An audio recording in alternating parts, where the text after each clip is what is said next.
that's a lot more difficult. Yeah. And I also wanted to touch base with you a little bit more about Denny's, actually. So at Denny's, I know that you said that you did a lot of like the turnarounds, that you would take a store that wasn't doing super well and you would actually help improve it. I would love to kind of just hear what you have as far as what does that process look like? Oh, absolutely. This is one of my favorite stories to tell. Even though, I'm not there anymore, I still am really proud of the work that I got to do, even as a young person, because coming in as a general manager so young, I was 22 when I became a general manager. And then and then they had me in several different stores in several places. But my very first time, I worked for a different franchise. I worked for a corporate store. I was a trained corporate manager. Then our stores went franchise in St. Louis. So 2 big franchises owned our stores, and I worked for the very first when they were brand new to franchising Denny's. They had just bought a couple Denny's. This was their market. I was like, okay, awesome. And they were Black owned as well. So I was really excited about that.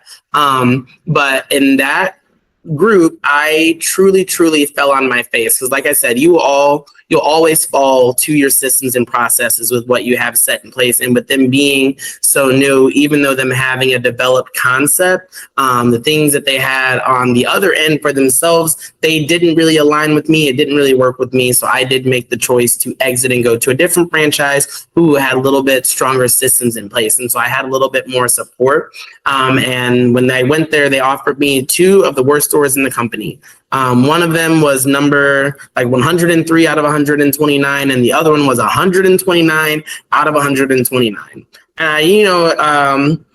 And one was the store that I first started working at whenever I very first entered my Denny's career as a server. So I was like, no, I don't want to go there. I don't want to go. I've been there. I lived there. I don't want to go there. So I decided that I was going to go to the other store that was number 129. And, everyone had their jokes. They're like, oh, they just want somebody there to be a scapegoat. Oh, they just want you there to keep it running. I was like, okay, that's what I'm going to do. So I got to go there, and it was a filthy mess. It was absolutely destroyed. The employees were not where they needed to be. They didn't dress how they needed to be. They never had a manager who cared or held them accountable. And then the guests always had bad service. They never had people who cared about it. So people would literally come there to get food, complain about the food, and get their food for free, because that's what they were used to going to that location. And then, people were really used to being able to do whatever they wanted to. So I came in, and my very first thing I always do when I go to a new store, I just went in to eat. I went in, sat down, had some food, had some service. Then I was like, oh, hey, can I talk to your manager? And they're like, well, and who are you? And I'm like, well, I'm Jason. I'm going to be your new boss. Nice to meet you. And so then I got to sit down with the manager and just kind of identify what was going on. I wanted to get to know everybody as people, because I know a lot of old school management styles really focus on not just the systems and processes, but rigidly hitting the systems and processes. And they tend to forget that people are peoples, because I know I had a few managers who forgot that I was a person too. So then I developed this philosophy for myself based on a Denny's philosophy, because Denny's always said when good gets noticed, good becomes great. And so what I found out through trial and error is that empowered employees bring you the strongest results.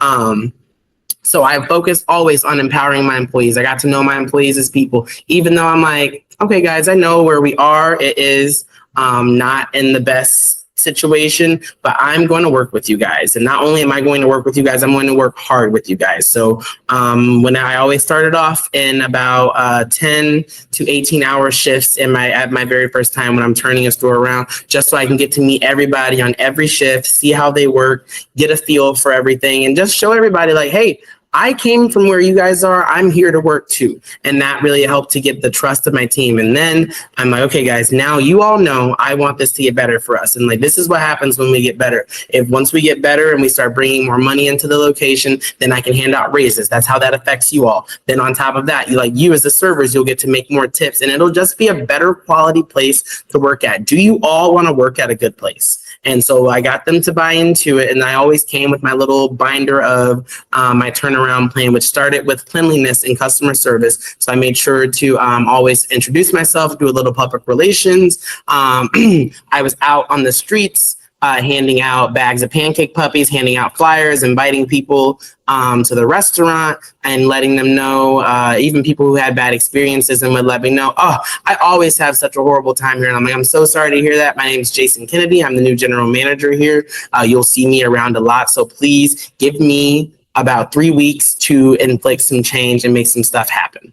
And so within that first week, and I was there just working as well. Within that first week, I started to notice some immediate sales changes. So instead of us being down in sales, we were actually up a little bit. The first time it was up like 5%. And my boss called me and he's freaking out. He's super excited. And he's the one who actually poured into me to get me empowered. So him empowering me led to me empowering my team. And then when my team would train new people, we didn't have a lot of jaded employees to pass out bad habits to other people. I did have to get rid of a few people, but that's just, some people are going to be along for the new ride, the new administration, and some people are just not going to buy in. And my people who refused to buy in, I had to let them go because their lack of buying in was becoming a detriment to the business, whereas we are scraping for every dollar, every cent that we need. They're not caring whether or not people are entering the establishment, and you just can't do that in a restaurant setting. I do understand, like, sometimes the customer's not always right. However, this customer may not be right, but what he needs in this moment is to feel a little bit right. I'm going to show you as much support as I can as your leader. I'm not going to disrespect you in front of them. We can talk about whatever we need to talk about later because you will always be here. They may come back again. They may never come back again. And with the Denny's model, about 70% of their revenue comes from repeat guests. I knew that I had to have repeat guests, and that's what we were lacking there was repeat guests. So after about 3 to 5 weeks of working that hard, slaving away really, and just kind of getting everybody on board, getting everybody excited about what is to come, we started to see sales increases consistently each day, 5%, the next day, then the next week, 20%. And then within the first month, we were up about 50% in sales, 25 to 50% on any given day, which always sounds impossible. But like, it's true. The truth is in the numbers. And what I found out was that through trying to plan for better here at this location is that it wasn't a issue of the money's not there, the customers aren't there. They were always there. They were just being ignored, being sent away and being pushed away because you walk in on a Sunday morning and there's one server in the restaurant or a Denny's. Who's going to stay? That's one server. That means you have extremely long service. That means, like, yeah, that server gets to walk out of here with $400, but that server's tired. That server wants to quit. And that was something that she had expressed to me. She's like, I'm here because there's nobody else. And like, I make a lot of money right now, but she's like, Jason, I'm tired. I'm like, okay, I got you. So then that same day, I split a section with her. I'm like, you take that half of the restaurant, I'll take this half of the restaurant, and I will train the people that I have coming in here to be assisted by us. I'll train them. So that way you can focus 100% on yourself and know that not only am I here to support you, but I'm building you strong support. And they're being trained directly by the general manager. So I had to train cooks. I had to train managers. I had to train hostesses, dishwashers, and servers, just so that my employees who are already there could not have the additional stress of training people, but they just got to focus on work. And then eventually they were able to become certified trainers and train people later on. But I took the brunt of that work on myself because I'm like, I really want you guys to see me work and understand that I'm here to work and make this better for you. Like, this isn't just my job. Like, right now, this is my career. And I'm like, when I'm going to touch it, it's going to become awesome because I don't have Awesome J on my name tag for nothing. Like, it's not just, it started off as a joke because people made fun of me talking, like, they used to call me super server. They're like, wow, you're just such a super server, right? Because I was, and I was really proud of that. And they all laughed at that. So one day I made a name tag that said Awesome J. And that has been my name for forever through everything that I've done.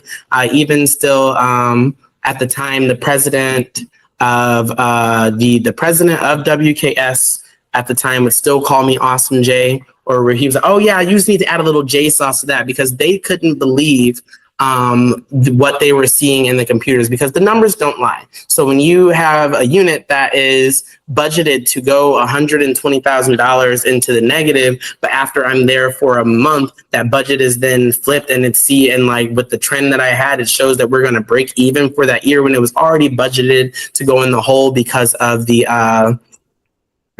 fixed cost that it already had and the fact that it had not made money in years. And now you see that it is eligible to make money. And even in a quarter, I actually turned a profit, which is something that they had never seen in that unit in so long. But it was at one point in time, it was a top performing unit, and then it was at the bottom. So I was able to do that with that unit and then have us sit at number one for the company in terms of sales growth over time, and in terms of like general check average, which are just some of the different metrics that we were using to help drive different things there. I sat at number one for almost a full 4 months, I want to say. Even through COVID, we sat at number one for sales growth with what we were doing over the previous year and previous quarters. That's awesome. It's just so much. And it's all, the thing that I like about it is it's all tactical stuff. Like, it's not like, oh, I showed up and it magically got better. Like, no, like, you cared about the training. You cared about the team. You showed that you were willing to work.